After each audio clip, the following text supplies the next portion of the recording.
Então, pessoal, sejam bem-vindos, né, a mais uma aula aí de CEP, né, o curso que está dentro do curso de NR10, né, só que é um curso anexo. Então,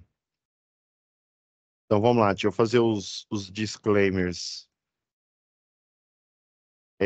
Antes de eu compartilhar a tela aqui, né, vou só dar uma olhada no saldo aqui, é porque a coordenadora, a Célia, né, ela pediu.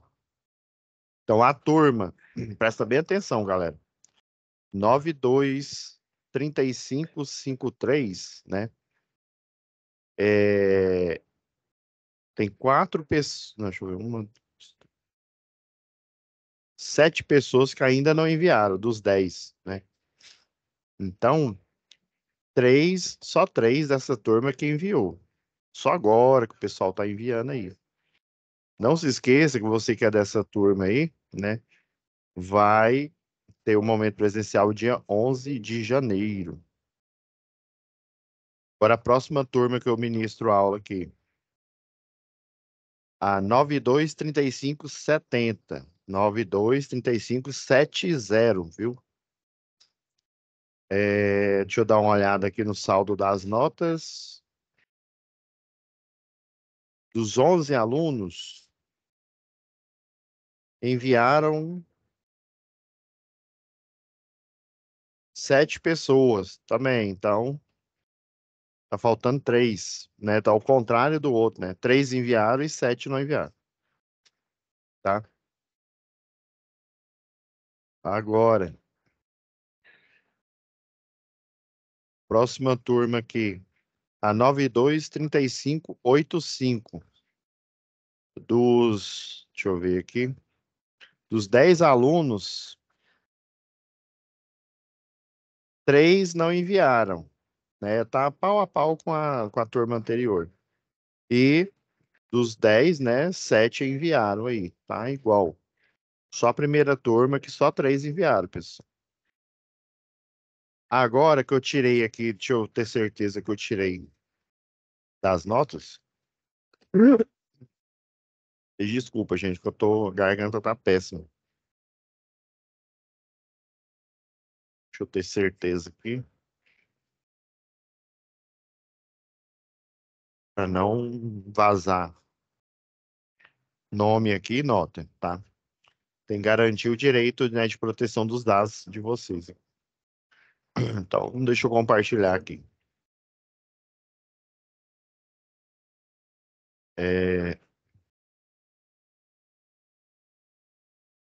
Então, aqui, pessoal, essa aqui é a primeira turma, ó, a 923553, tá? Relembrando,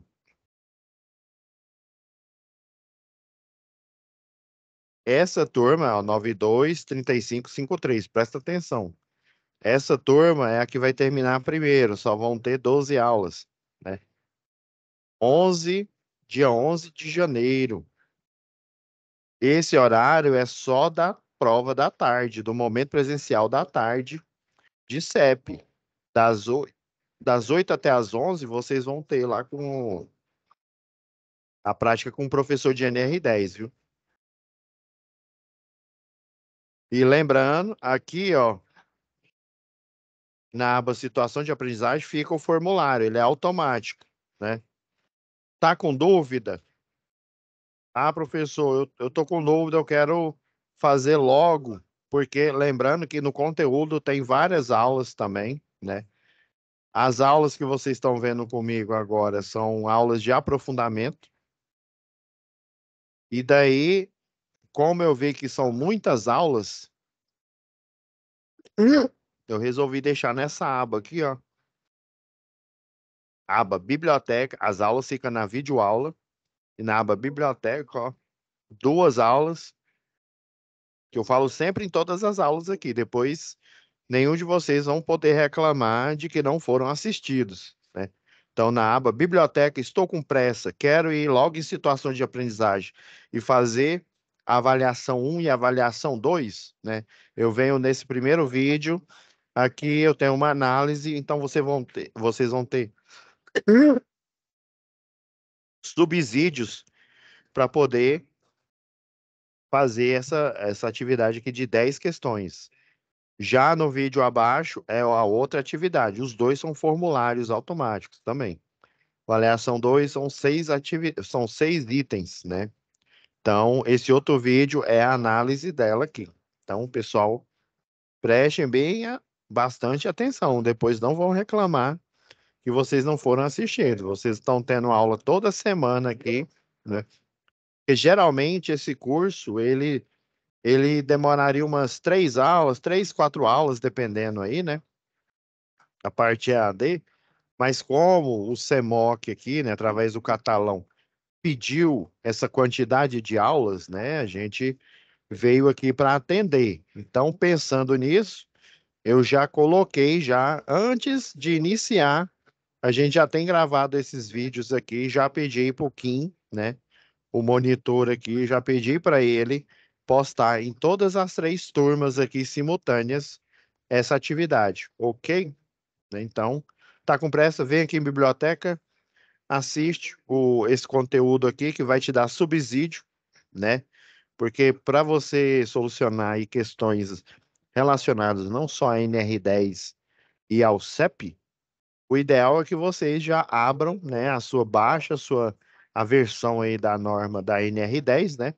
A versão atualizada lá no Ministério do Trabalho e Emprego, site do governo aí, e daí baixa essa versão atualizada e essa vai ser assim fundamental, né, para você conseguir solucionar todas as questões. E daí tem também, né, o manual de auxílio na interpretação, que além dos itens, né,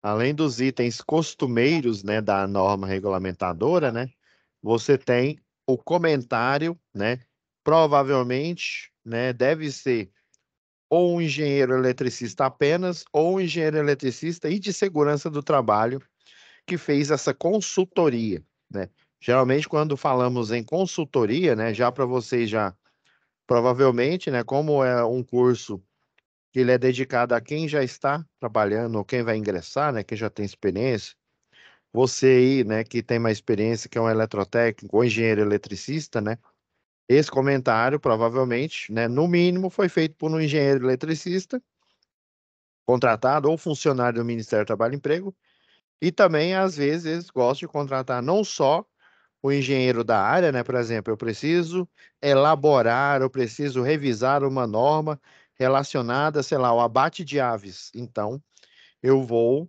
chamar o engenheiro de alimentos, ou engenheiro químico, dependendo aí da sua especialidade, né? O engenheiro de alimentos, geralmente é o de alimentos, né? Ou de engenheiro de alimentos ou engenheiro químico. E daí, se ele for também engenheiro de segurança do trabalho, show. Mas no mínimo ele tem que ser da área, né? Por exemplo, máquinas e equipamentos. Quem faz a consultoria, ou seja, comenta o item aqui em negrito, ele sempre, né? Ele vem destacado e logo abaixo o comentário.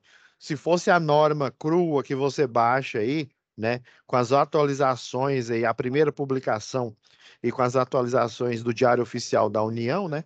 Você só tem os comentários. Não, os comentários não, os itens, tá? E aqui são os comentários explicando alguns termos técnicos, né? Por exemplo, ó, vamos pegar. Esse comentário tá gigantesco aqui, né? Mas vamos pegar esse aqui, ó, que é bem simples, ó. O item 10.2.2, né? Fala. Medidas de controle. Que medidas são essas, né? Tá vendo que essa lei aqui, essa norma, ela é genérica. Que medidas de controle? Não sei, relacionada a controle o quê? A controle relacionada a circuitos elétricos, serviços, instalações elétricas, né? Adotadas devem integrar-se às demais iniciativas da empresa. Por exemplo, a APR, Análise Preliminar de Risco, é uma medida de controle? Com certeza, porque por isso que ela chama preliminar, algumas concessionárias, algumas empresas terceirizadas que trabalham para a concessionária, elas chamam de PT, né? Permissão de trabalho. Mas o jargão novo, oficial, é que seja uma análise, ou seja, anterior, ou seja, preliminar à exposição do risco. Por isso que você tem medidas, que outras medidas de controle você tem dentro da empresa, né? A utilização de sistemas, né, ou equipamentos de proteção coletiva. Quando eu falo sistemas como equipamentos de proteção coletiva, são equipamentos que protegem o quê? O coletivo, ou seja, vários funcionários. Uma medida importante, né, nessa medida de controle é você fazer a sinalização. Por isso que o pessoal da linha viva tem aquela cor cheguei, né? Aquela cor ali, não é porque o cara é o Agostinho, não lembra lá da família, a grande família lá, o Agostinho Carrara, andava com aquelas roupas espalhafatosas, né? Do mesmo jeito aqui, ó, o cesto aéreo, nós temos aqui a lança, as coberturas, que são medidas de controle, ou seja, essa aqui é uma rede nua. O raio de risco, né, ele tem aproximadamente para a rede nua, né? É uma rede tipo normal, a rede que está aqui, não dá para a gente ver o poste, né? Mas né, eu sei porque eu bati a foto aqui no treinamento que a gente estava aplicando. Então, essa rede normal, ela tem, na média aí, né, um raio de risco que é a abrangência da indução eletromagnética. A indução eletromagnética, ela vai o quê? Fazer com que uma estrutura metálica ou um cabo seja energizado.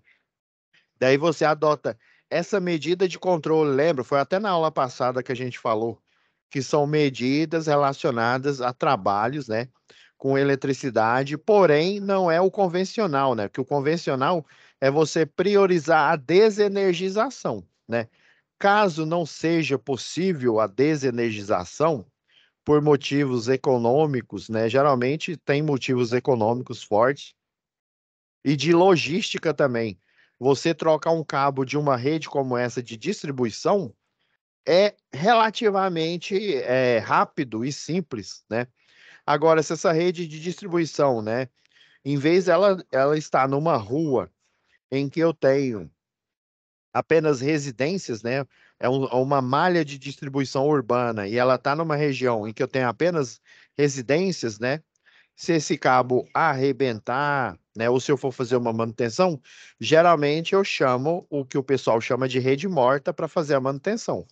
Agora, se né, eu tenho, igual eu expliquei em aulas passadas, se eu tenho uma indústria, ela tem um contrato de demanda e se eu deixar essa indústria sem energia, ou seja, eu, concessionária de energia Equatorial, Goiás, deixar ela sem energia em qualquer período do dia, eu vou ter que pagar multa, porque é um contrato que a demanda que ela requer, provavelmente não, né? Esse transformador que estaria na rua, ele não serve a esse cliente. Ele, na verdade, esse cliente, ele tem um transformador próprio. Por isso que ele tem um contrato de demanda, porque ele tem muita potência, muita carga instalada. Ele tem um processo produtivo lá, dependendo aí da indústria aí, né? Em larga escala e grande escala aí, né? Então, ele precisa de grandes pacotes de energia ininterruptamente, 24 horas por dia, 7 dias por semana. Aí você fala, ah, professor, eu também preciso, minha residência. Não, tudo bem, você precisa. Mas o residencial, ele paga aquilo que ele consome. Óbvio que tem os encargos, né? Tem o TUSD lá, né, são tarifas por utilização da transmissão, da distribuição, ou seja, para a energia chegar até você, existe toda uma infraestrutura que ela está sendo o quê? Sendo levada, construída para levar energia para você. Ela não chega do nada, Wi-Fi, né? Então, existem as tarifas, mas você, na prática, paga o que você consome. Agora, um grande cliente, ele paga dentro o que está acordado no contrato de demanda. Se em média, estou pegando um exemplo real aí, se em média dá R$ 10.000, né, de conta de energia por mês, né, essa conta de energia não é porque ele consome 10 mil, é porque o contrato de demanda prevê ante a carga, vamos supor que é nessa empresa, e esse contrato, lembrando, né, que ele vale por 12 meses, né? Vamos supor que ele está usando 60% da planta. E daí, esse acordo de utilizar 60% da planta durante 12 meses, ele deve ser cumprido. Então, a conta desses 60% de consumo calculado, eles já calculam, vai dar 10 mil reais em média. Então, se você no mês não ligar um transmissor de energia, sei lá, qualquer equipamento, uma prensa, né, uma linha de produção, uma linha de montagem, o que quer que seja essa indústria, se você não ligar nenhum equipamento no final do mês, vai vir a conta de 10 mil reais. Ué, mas eu não gastei. Mas está no seu contrato. No mínimo vai vir isso. Ah, e se eu não corrigir o fator de potência? Adivinha, vai vir a tarifa de não correção do fator de potência, por você injetar energia magnetizante, você injetar harmônicos de ordem ímpar, tirando o fundamental, né, a senoidal que é a fundamental, né, mas harmônicos de ordem ímpar, principalmente de terceira ordem, que aumenta, né, ele gera spikes, né, os picos de energia, e aí, né, acontece o que acontece aí, as proteções, elas começam a cair, se uma chave fusível cai, o que que acontece? Tem que gerar manutenção, e se for numa área industrial, vai gerar encargo para a concessionária de energia, então, você tem que corrigir o fator de potência, né, se você não corrigir, vai pagar mais que os 10 mil, né, tem um exercício aqui da eletrotécnica, até o pessoal aplica lá na engenharia elétrica, e tem um comportamento lá de uma planilha. Deixa eu ver se eu acho ela aqui, ó. Acho importante a gente mostrar.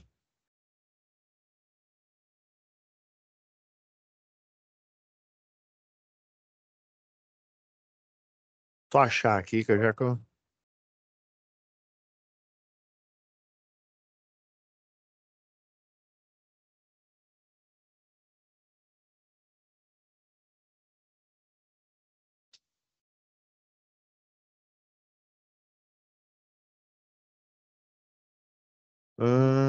Eficiência energética, lembrei. Vou pegar aqui o gabarito, que a gente já analisa ele aqui.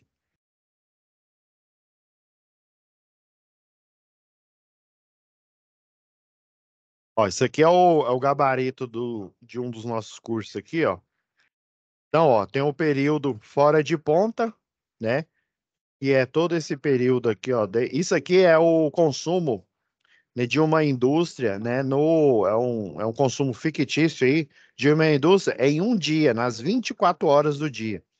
Daí, né, o profissional, geralmente um engenheiro eletricista, às vezes um eletrotécnico, ele vem, instala um analisador de energia, e daí ele vai vendo, né, a quantidade aí de potência aparente que ele vai consumindo dentro da tarifa, né? A tarifa, dependendo se for hora sazonal verde, verde e amarelo, tem a tarifa branca, né, relativamente nova aí, né?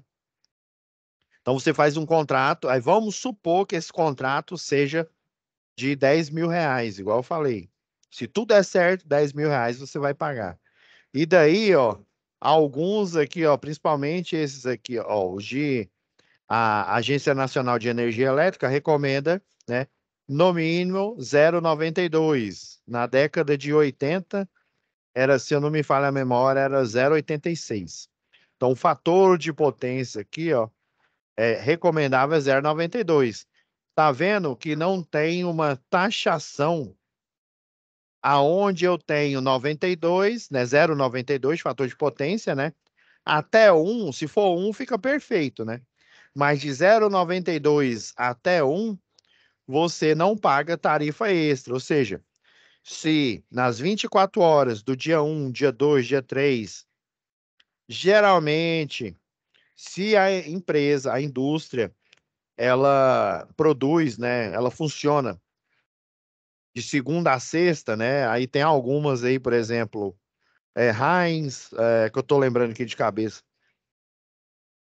Ambev, que produz 24 horas por dia, porém, todos os dias da semana, né? Então não são só 5 dias aí, né? Daí vão ser praticamente os 30, às vezes 31 dias, né? Mas como tratando um cliente aí normal, vamos dizer assim, né? Que é os 5 dias da semana, então a gente tem, na média, 20 dias de faturamento. Então, se nesses 20 dias de faturamento, de funcionamento, ele mantém o fator de potência, ó, entre 0,92 até 1, que é a transferência, que seria a máxima transferência de potência, né, que ele conseguiria extrair dos barramentos, né? Tá vendo, ó, que o encargo foi zero, né? Daí, né, eu tenho o período fora de ponta, a tarifa no período fora de ponta aqui, ó, esses que estão em branco aqui, ó. Por isso, deixa eu pôr aqui, ó. Vamos pôr aqui nesses que estão zero aqui, ó. Ó, nesses daqui, ó, que tem a fórmula aqui, ó. Tá vendo que ele está referenciando a célula K7, né? Que é onde está o dado da tarifa do consumo de fora de ponta, né? Aqui, ó, no período de ponta, é o período, né? Aqui, ó, das 18 até as 21 horas. Dependendo, tem empresa aí que o grupo motor gerador, né? Ele entra, no break entra também, obviamente, né? Ele tá ali junto com o bypassamento aí, né? Aí o QTA, né, o quadro de transferência automática, ele vai fazer a transferência alguns instantes, né, algum tempo antes aí, de preferência 10 minutos antes, né, porque tem a rampa lá e dependendo aí da quantidade de tempo que ele entra em rampa para sair, para entrar o grupo motor gerador e ele tirar o barramento da concessionária de energia, né? Aí demora um tempo, né? Dependendo aí da rampa. Eles entram antes, daí o QTA, né? Geralmente é uma chave de 3 posições, vamos dizer assim, controlada, né? Que aí, né? Uma posição ela tá ligada diretamente com o barramento da concessionária, que ele funciona em todo esse período que está em branco aqui, né? Período fora de ponta. E tem o período de ponta em que o consumo de energia estatisticamente, né? Porque nesse período aqui já começa, dependendo aí da região aqui do Brasil, né? Já começa a escurecer. Por exemplo, ali em Recife, mais ou menos 5 horas já está escuro. Mas geralmente aqui, né, o Centro-Oeste é das 6 até as 21 horas aqui, né? Então, é, vai escurecendo. Obviamente, a iluminação pública ela será acionada. Os clientes residenciais, geralmente, né, eles estão voltando para casa. Geralmente, quando você volta para casa, você toma banho, né? Quero ajoelhar no milho e acreditar que você toma banho quando você volta. E geralmente, dependendo até da região aí, né? Tem muita gente que a região fria, o pessoal utiliza caldeira, né? Mas o normal é utilizar um chuveiro, a resistência, até um boiler aí, né? Que na verdade é uma garrafa térmica, né? Gigantesca em que você tem ele híbrido, né? Não só pela insolação, né, que passa naquelas placas pretas, semelhante à serpentina da geladeira, né? E também você tem resistências, né, para quando essa água está numa certa temperatura, o termostato ele vê que não está numa temperatura ideal, e daí ele liga a resistência e dá uma aquecida naquela água que fica armazenada ali no boiler, né? Então, geralmente as pessoas gostam de, né, tomar um banho aí, né? Ainda mais se tiver frio aí com água quente. Então imagina, tudo escurece, né? Praticamente o Brasil aí que tem 4 fusos horários, sendo que esse quarto aí é Fernando de Noronha, ou seja, tem 3, né, na prática, escurece ao mesmo tempo, né? Então você tem o quê? Uma solicitação do circuito, né, de iluminação pública de todos os centros urbanos aí do Brasil. Você tem as residências solicitando mais potência, né? Ligando. as luzes, né? A indústria nem se fala, né? Ela já tem já o contrato de demanda. Então, nesse período, geralmente, né, o consumo é maior. Por isso que existe a tarifa variável. Existem os vários planos, né? Por isso que eu falei hora sazonal, verde, tem a amarela, azul, tem branca também. Então, dependendo do modelo de tarifação, né? Quase que eu matei o português, quase que eu falei tarifamento. Nossa, aí tinha que voltar para a escola, né? Então, esse modelo aí, né, você vai ter planos em que você tem uma quantidade aí do valor do quilowatt-hora aí, né? Então, onde foi 0,92 até próximo de 1, né, você não teve consumo. Consumo não, desculpa, tarifação. Já aonde, ó, vou pegar o pior aqui, ó, na casa dos 33 aqui, ó, 0,33, né, o cosseno de φ, o fator de potência, ó, deu, né, uma tarifação. Óbvio, né, que na fórmula aqui, ó, vamos pegar ele aqui, ó. Aí depende, né, depende do fator de potência, né, do tipo, se é indutivo. Geralmente, né, é indutivo, né, só de madrugada aí que inverte essa lógica, né. Realmente as cargas são indutivas, que as cargas mais expressivas aí das indústrias são máquinas elétricas em modo motor, né? É um motor girante, né? Então você tem a injeção aí né, injeção de harmônicos aí na rede, de energia magnetizante no circuito que vai provocar esses picos aí. E daí você tem que corrigir colocando um banco de capacitor, né? Por isso, ó, e aí, dependendo aí, ó, do quilowatt, da quantidade de quilowatt-hora, né, do fator de potência e o algoritmo aqui, pessoal, ele não é escolhido aleatoriamente. Esse algoritmo aqui, ó, ele vem das resoluções aqui, ó, da Agência Nacional de Energia Elétrica aqui, ó. Todas essas variáveis aqui, ó, demanda, esse símbolo aqui, o sigma, que é o somatório, né? Você poderia colocar uma integral aí também, né? Então, existem essas variáveis, o faturamento aí, todos são resoluções, né, oriundas de consultoria aí, né, do pessoal aí da elétrica, principalmente de engenheiros eletricistas, né, que fizeram a análise e daí eles geraram as resoluções, né, os módulos aí, né, tem o módulo 1, módulo 8, módulo 4, né, tem um módulo lá de faturamento, se não me falha a memória, acho que é módulo 4, se não me, ou é módulo 4 é 8, né, tem os módulos lá da ANEEL, né, da Agência Nacional de Energia Elétrica, que fala sobre infraestrutura, dos tipos de infraestrutura de distribuição, de transmissão, né, e por aí vai. E também tem a parte de faturamento. Então, essas fórmulas aqui, elas não foram tiradas da cartola. Então, vocês têm uma curadoria, uma consultoria, né, dos engenheiros eletricistas aí que são contratados pela agência, né? E daí eles aplicam, né, dá o nome para as variáveis aqui, ó, faturamento de demanda reativa excedente por posto tarifário, né, em reais aqui no caso aí da nossa moeda aqui. Então, você tem, né, essas resoluções aqui, né, sendo expressas na forma, né, em formato de fórmula aqui, de algoritmo, e esses algoritmos que vão servir para a gente ter uma noção, né, de quanto que vai dar o faturamento. Então, se você fizer a correção do fator de potência, né, vai ser zero. Se não, ó, já para essa hora, que é a terceira hora, deu R$ 17,47 a mais, viu? R$ 10.000 mais R$ 17,47. Então, nesse dia, apenas aí com análise, deu R$ 186,74. Agora, né, se a gente pegar, igual o exemplo que eu citei aí, né, trabalhando 5 dias por semana, dá em média 20 dias, né, esse faturamento aí, vamos ver quanto que vai dar a mais do que o valor da demanda, só para vocês terem um feeling, né? Sentir aí quanto que é importante.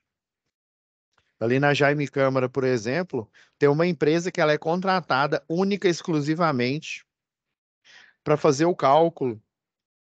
É uma empresa não só especializada em energia, mas também especializada, né, em redes, em softwares aí, né, na parte de telecom aí geral, né, internet, né, comunicações cabeadas e comunicações móveis, né. Então ela faz análise online, ou seja, em tempo real, da quantidade de tempo que foi, por exemplo, quantidade de tempo que o grupo motor gerador demorou para entrar, né? Tem as programações automáticas. Então, ela faz a aferição de modo que quando o leiturista for fazer a aferição do mês, a empresa possa comparar, né? Porque vai, né? Assim,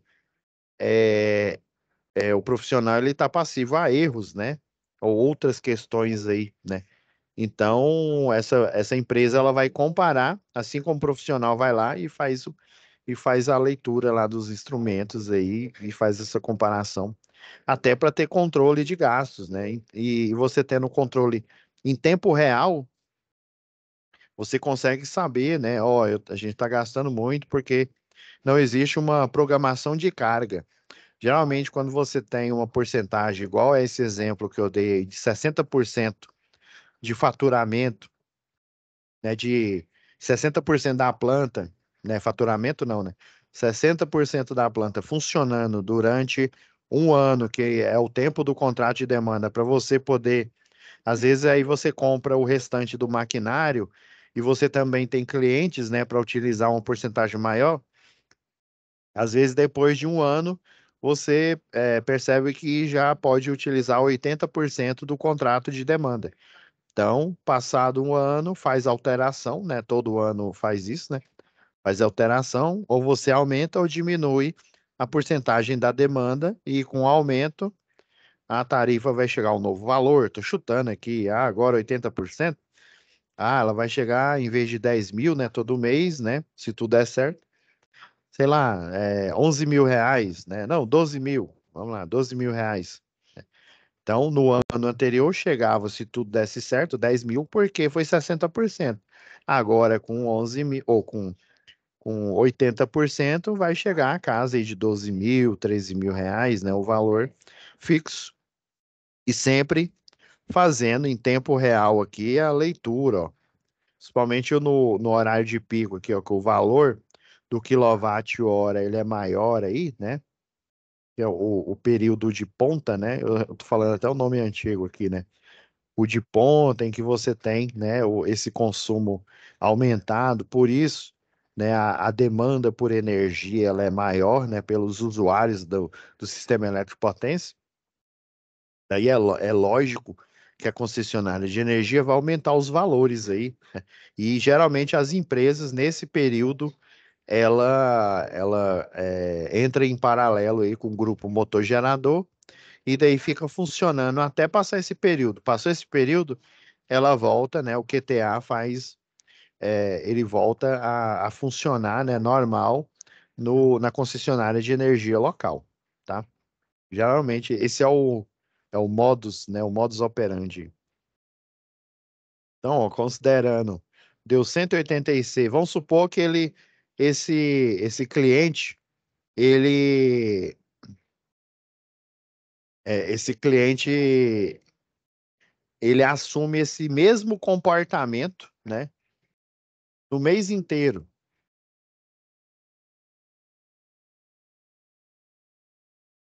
Esse comportamento ele é consistente no mês inteiro, ou seja, rigorosamente nesses horários aqui, né, das 7 aqui, ó, deixa eu ver se tem até as 14 horas aí, né, findando chegando às 15, você tem a correção do fator de potência. Já aqui você não tem. Então, se você nos 20 dias continuar realizando esse consumo, você por dia vai pagar mais, né? Vai somar os 10 mil reais, R$ 186,74. Então, Você pega, ó, R$ 186 e 84 ou 74, né, centavos, multiplicado pelos 20 dias, né? Olha aí, ó. 20 dias de faturamento, de consumo, né?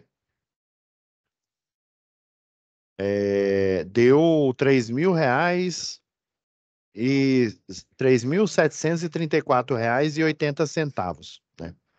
Então, a mais acrescido dos R$ 10.000, né? Você vai pagar 3.000, ou seja, mais 10.000, né? Aí, vai ser acrescido. Isso se você assumir, né? Adquirir esse comportamento. Baseado nesse comportamento. Imagina se você, né, não corrigiu o fator de potência em todo o período, né?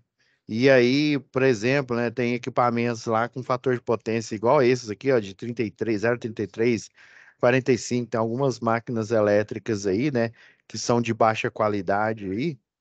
Você compra, o fator de potência ele é muito baixo. Geralmente tem as tabelas quando você está fazendo projeto, né? Tem as tabelas da concessionária de energia, ela tem um fator de potência de cálculo, né? Calculado. Mas o ideal é você ir direto na placa do equipamento e se você ainda tiver dúvida, fazer a leitura, né, ali com o instrumento. Geralmente na placa do equipamento tem o fator de potência, né? Desculpa, gente. Característico, né, dessa máquina. Algumas têm melhor qualidade, né? Então o fator de potência ali, né, ele atinge níveis, né, níveis melhores aí, mais próximo de um, né, que é o ideal. Daí você tem que utilizar uma estratégia. Eu já vi várias empresas aí, o pessoal ou utiliza, se ele tem muito maquinário, né, ou seja, muita máquina elétrica em modo motor, você utiliza um grande banco, né, de correção de fator de potência. Agora, se você tem, dependendo aí da natureza, algumas máquinas pontuais, o ideal é você, né, instalar um quadro ali, ou até eu já vi o pessoal colocar tipo um mini quadro ali, quase que ele acoplou o capacitor ali em cima ali do motor ali. Existem alguns motores aí, né, que já tem, né, capacitores acoplados né, nas saídas ali, né, de energia, não só para poderem funcionar, né, em conformidade, mas por eles terem maior qualidade, né, o que ele não consegue corrigir, né, dentro das leituras, né, quando eles constroem o motor, eles aplicam, né, alguns capacitores ali para geralmente para ele atingir, né, um nível de qualidade, né, desejável, que aí justifica o valor, né, o valor agregado que ele tem na indústria, né, a marca, o nome. Daí eu já vi vários, né, inclusive técnicos, eletricistas aí, né, fazer a montagem, tem pouca máquina, em vez de comprar um quadro gigante lá, caro, que aí você precisa de metros e metros aí de cabo aí, dependendo para você fazer a interligação de todas as máquinas, né, na planta, né? Então são poucas aí, eu já cheguei a ver até em muitas plantas. A gente coloca um ali individual em cada máquina para ele fazer a correção do fator de potência, né, ali pontual. Mas aí, né, você tem essa vantagem, né, que você faz ali compacto, ele sai mais barato, mas você tem a desvantagem que geralmente os que eu já vi numa mineradora aí, o pessoal, nas esteiras que eles tinham lá, eles não tinham uma IHM, né, uma interface homem-máquina, que é o mostrador, que é para ele, né, fazer a leitura em tempo real do fator de potência. Daí é aquela história, né? Você projetou, ele está funcionando. Agora, e se o capacitor queima, por exemplo, né? Você não sabe, a não ser que você instale naquele mini quadro ali um alarme, né? Alguma medida ali para mostrar que o capacitor que você projetou, que você acoplou naquela máquina, ele não está mais em funcionamento e há necessidade de você colocar outro, porque senão a conta de energia vai vir gigantesca. Então, a vantagem é essa, você coloca ali, instala ali individualmente em cada máquina, né? Faz o ajuste fino ali na correção do fator de potência, mas, né, como dependendo, às vezes quem está dando a manutenção, ele é caro, né? Geralmente o conjunto completo aí, né? A IHM, porque se você põe uma IHM, com certeza você vai ter que colocar instrumentos de leitura, né? Transformadores de leitura. Você vai ter que colocar um TC, né?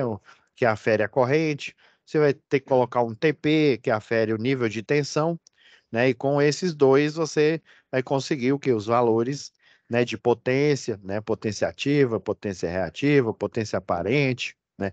Então você precisa da IHM, você precisa é, dos instrumentos de medição, né? E quando você faz ele ali compacto, só para resolver os problemas ali pontuais, né?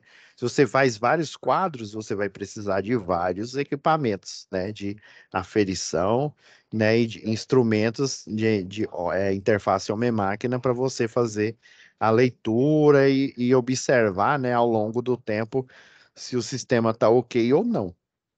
Aí você pode, né, instalar alarmes, né, para você, apesar de não ver, conseguir fazer essa aferição. Mas geralmente é indústrias pequenas, viu? Mas eu já vi também indústrias grandes aí. Não aconselho indústrias grandes, porque elas crescem mais ainda, até as pequenas, né? Elas crescem também, né? Mas eu aconselho a você colocar um quadro, né, ou né, a quantidade necessária aí, né? Se for por exemplo, uma mineradora ou uma empresa aí que faz a extração da brita, que é para criar os vários agregados aí ela fica ao tempo, e daí o ideal é você deixar ali numa casa ali, abrigada ali, como se fosse uma subestação, né? Uma casa de máquinas, o banco de capacitor ali próximo dessa planta, né? Porque você tem vários motores elétricos, né? E daí você faz um quadro grande, né? Então você tem que ver esse equilíbrio, né? Esse ponto de equilíbrio, né? Será que compensa, né? Às vezes compensa gastar mais cabo, fica mais barato, mas, né, é uma planta pequena, né?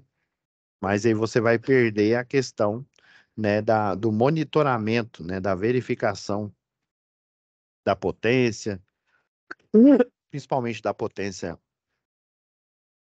reativa, né? Que é a que não realiza trabalho, né? Ela é um trabalho resistente, né? Ela consome o barramento, em vez dele ser um condutor, ele torna-se uma carga, ou seja, o objetivo do barramento e dos cabos, né, é serem condutores de diferença de potencial e de corrente elétrica para alimentar as máquinas. O objetivo não é você aquecer o barramento, mesmo porque não é uma máquina, né? Não é uma churrasqueira, por exemplo, não é uma máquina de aquecimento, uma calandra de aquecimento.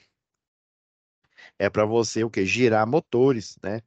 Ou motores lineares aí de uma linha de produção aí, dependendo. Você tem que ficar atento a essa questão. Eu saio um pouco da caixa aí para a gente ver né? Observar essas questões aí. Então, período de ponta, geralmente você coloca o grupo motor gerador, grupo motor gerador para operar, né? E aí você sai da concessionária de energia elétrica, tá?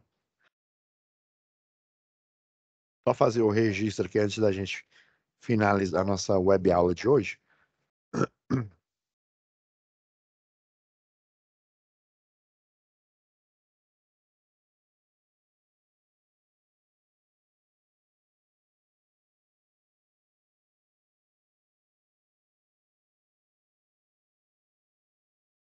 Só um minuto.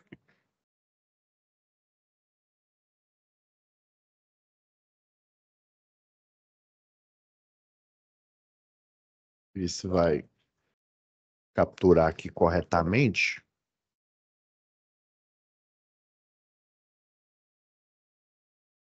Ok, deu certo. Então tá, pessoal. É isso. Vamos parar aqui o nosso compartilhamento, tá?